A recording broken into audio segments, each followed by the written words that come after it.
Hi friends, తమిళనాడులోని తిరువణ్ణామలై జిల్లాలోని తిరువణ్ణామలై నగరం ప్రాచీనమైంది అయినప్పటికీ ప్రస్తుతం చాలా ప్రచారంలోకి వచ్చింది.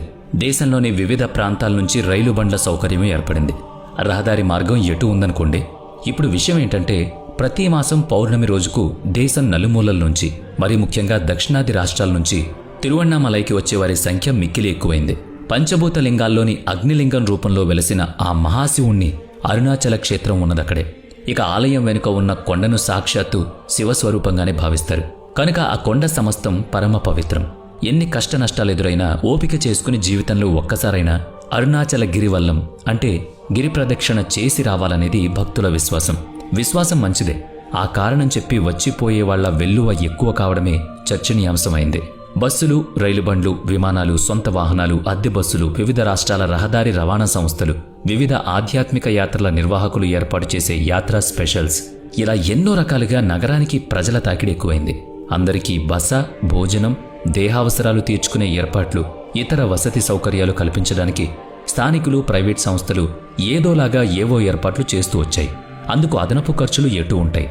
మీకు తెలిసే ఉంటుంది. మొత్తంగా 14 కిలోమీటర్ల గిరి ప్రదక్షిణ మార్గం అది. కోతవేటు దూరానికి కూడా బండి తీసే అలవాటున్న వ్యక్తి కూడా తిరువణ్ణామలైలో 14 కిలోమీటర్ల గిరి ప్రదక్షిణ కాళ్లతోనే నడుస్తాడు. ఆ మేరకు అది చాలా మంచి విషయమే. కార్తీక మాసంలో అయితే నూకలు చల్లితే నేలరాలనంత జనం అక్కడ గిరి ప్రదక్షిణ చేస్తూ ఉంటారు. ఏడాది పాటు ఉండే తీరు ఒక తరహా అయితే, కార్తీక మాస చలిలో తెల్లవారుజామున మంచు, శీతలం అనే జంకు లేకుండా నడుస్తారు చాలామంది భక్తులు. ఇహ అతి వర్ణనాతీతం. బహుశా మీలో చాలామంది వెళ్లే ఉంటారు. గిరి ప్రదక్షిణ, అరుణాచలేశ్వర దర్శనం, రమణ మహర్షి ఆశ్రమం అన్నీ చూసే ఉంటారు.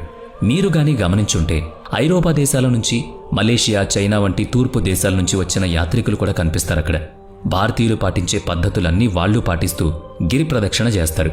వీళ్లంతా సమీప విమానాశ్రయ కేంద్రం చెన్నైలో దిగి అక్కడి నుంచి వివిధ వాహనాల సౌకర్యాలను ఎంచుకుని తిరువణ్ణామలై వస్తూ ఉంటారు. మొదటి అంతస్తులో ఉండేవాళ్లు కూడా లిఫ్ట్ వాడతారు. పక్క సందుల్లో ఉన్న దుకాణానికి కూడా బండి తీస్తారు. కానీ ఈ తిరువణ్ణామలైకి వచ్చిన వాళ్లు మాత్రం పాదరక్షకులు కూడా లేకుండా అరుణాచలం కొండ చుట్టూ 14 కిలోమీటర్లు నడుస్తారు కదా. అది ఒంట్లో బలం అనే కంటే మనసులోని సంకల్పం అంటే బాగుంటుందేమో. దైవం పట్ల ఉండే భక్తి, విశ్వాసాల శక్తి అది. కాబట్టి అది అనుభవపూర్వకమే తప్ప, నమ్మకంతో ఉండే అనుభూతే తప్ప భౌతికంగా వివరించడం కుదరదు. వివరణ ఏముంటుంది చెప్పండి?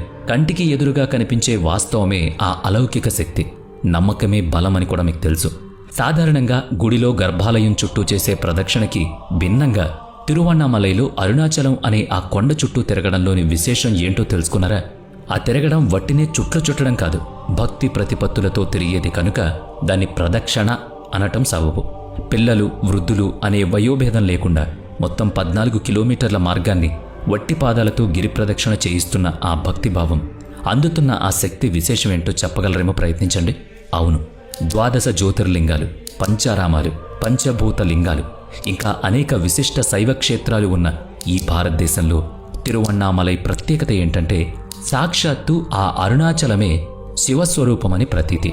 ఆ గిరికి ప్రదక్షిణ చేస్తే స్వయంగా ఆ మహాశివుణ్ణి చుట్టూ ప్రదక్షిణ చేసినట్టే అని భక్తుల నమ్మకం. కనుకనే ఆ గిరివల్లం ఎంతో ప్రత్యేకమైంది. గుడి చుట్టూ 3 ప్రదక్షిణాలు చేయడం కాదు, ఏకంగా గిరి చుట్టూ ఉన్న 14 కిలోమీటర్ల ప్రదక్షిణ మార్గాన్ని అనుసరించడమే ఇక్కడ విశిష్టత. అచలం అన్న, మలై అన్న కొండ అని అర్థం.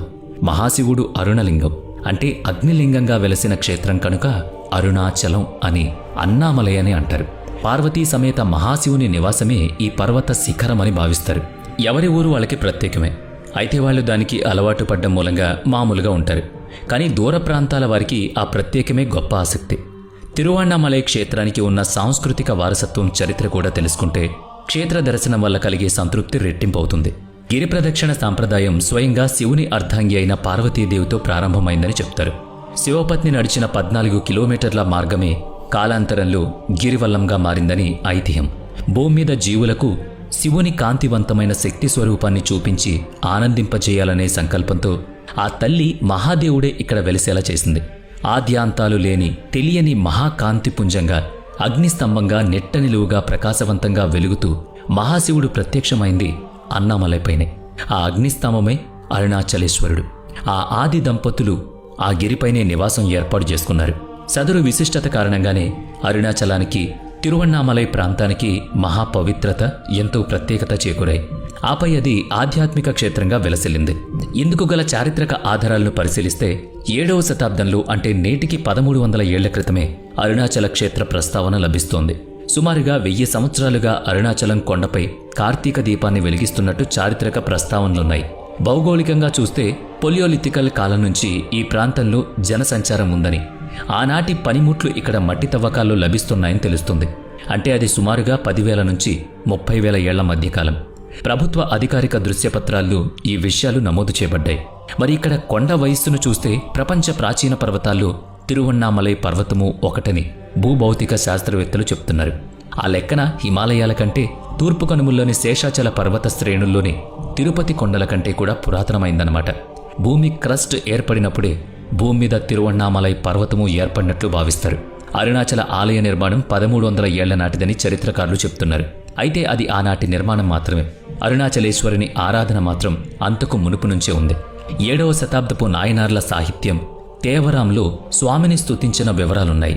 అగస్త్య మహర్షి, ఆయన శిష్యుడు సామాన్య శకం 500 నుంచి 300 సంవత్సరాల మధ్య జీవించిన శైవ సిద్ధ సాధువు బోగర్లు తిరువణ్ణామలైలోని అరుణాచలేశ్వరుని పూజించినట్లు తెలుస్తోంది. ఆ పర్వత గుహల్లోనే వాళ్ళు తపస్సు చేసినట్లు చెప్తారు.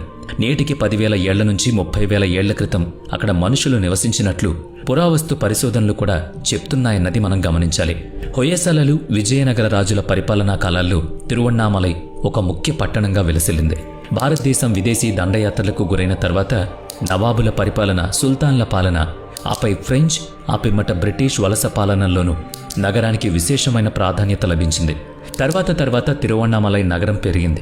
అన్నామలేశ్వర ఆలయం విస్తరించి పెరిగింది. ఆలయ ప్రాముఖ్యత హెచ్చించింది. 1000 సంవత్సరాల క్రితం రాజరాజ చోళుని కాలంలో ఆలయ అభివృద్ధి జరిగింది. అప్పటి వరకు పలు రాజవంశాలు ఆలయాన్ని వివిధ రీతుల్లో నిర్మిస్తూ వచ్చినా కూడా రాజరాజ చోళుని కాలంలో ఇప్పటి ఆలయం నిర్మించబడినట్లు చారిత్రక ఆధారాల వల్ల తెలుస్తోంది. మూల విరాట్ అతి ప్రాచీనం.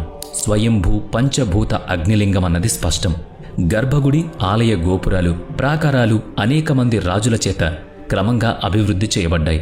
అలా చోళులు, పాండ్యులు ఆలయానికి ఇచ్చిన దాన విరాళాల పత్రాలు నేటికి ఆలయ రికార్డ్స్లో భద్రపరచబడి ఉన్నాయి. అంత ఘనంగానూ ఆలయానికి విశేషంగా ధనం, భూములు దానమిచ్చినది విజయనగర చక్రవర్తి శ్రీకృష్ణదేవరాయలు అని ఆలయ శాసనాలు వెల్లడిస్తున్నాయి. రాజవంశాలతో పాటుగా వ్యక్తిగత హోదాలో జమీందార్లు, ధనవంతులు ఇచ్చిన దానాలు ఎన్నో ఉన్నాయి. అరుణాచలేశ్వర ఆలయ శిల్ప సంపద, లోపల కోనేర్లు, విస్తారమైన ప్రదక్షిణ మార్గం అన్నీ కూడా ప్రాచీన సాంకేతికత, శాస్త్రీయత, సంస్కృతి, వారసత్వాల మేళవింపుగా కనిపిస్తుంది. సృజనాత్మక హృదయం కలిగిన వారికి అటు స్వామి ఆదర్శంతో పాటుగా నిర్మాణ శైలి, శిల్పాలు కూడా ఎన్నో విశేషాలు అందిస్తున్నాయి. ప్రాచీన భారతదేశ ఇంజనీరింగ్ నైపుణ్యానికి తంజావూరు బృహదీశ్వర ఆలయాన్ని, తిరువనంతపురం పద్మనాభస్వామి ఆలయాన్ని, హంపి విరూపాక్ష ఆలయాన్ని, ఒడిశాలోని కోణార్క్ ఆలయాన్ని, వెల్లూరు చెన్నకేశవ ఆలయాన్ని, ఎల్లోరా కైలాస మందిరాన్ని తార్కాణంగా పేర్కొంటారు. నిజానికి ఆ జాబితా మొత్తం చెప్పుకోవడానికి ఇక్కడ సమయం చాలదు. కాబట్టి కొన్ని పేర్లు చెప్పుకున్నాం. అలా అరుణాచలేశ్వర ఆలయం కూడా అద్భుత శిల్పకళకు పేరొందింది. అవి చెప్పే చరిత్ర వినే మనసుండాలి, కానీ జీవితకాలం సరిపోదంటారు. అందుకే పురాతన శిల్పకళా సౌందర్యం రాసిపోసిన ప్రాంతాలకు వెళితే ఒక పట్టణం వదిలి రాలేం. సనాతన భారతీయ చారిత్రక, ఆధ్యాత్మిక, సామాజిక ఇతిహాసాల సారం కలబోసి నిర్మించిన ఇటువంటి కట్టడాలు, దైవ మందిరాలు, రాచకోటలు, శిల్పాలు, చిత్రకళ ఏదైనా సరే అవి మనకు ఎన్నో మార్మిక సంగతుల్ని వినిపిస్తాయి, చూపిస్తాయి. వాటిని పరిశోధనాత్మక దృష్టితో చూసేవాళ్ళుండాలి. ఆధ్యాత్మిక భావంతో ఆరాధించేవాళ్ళుంటారు.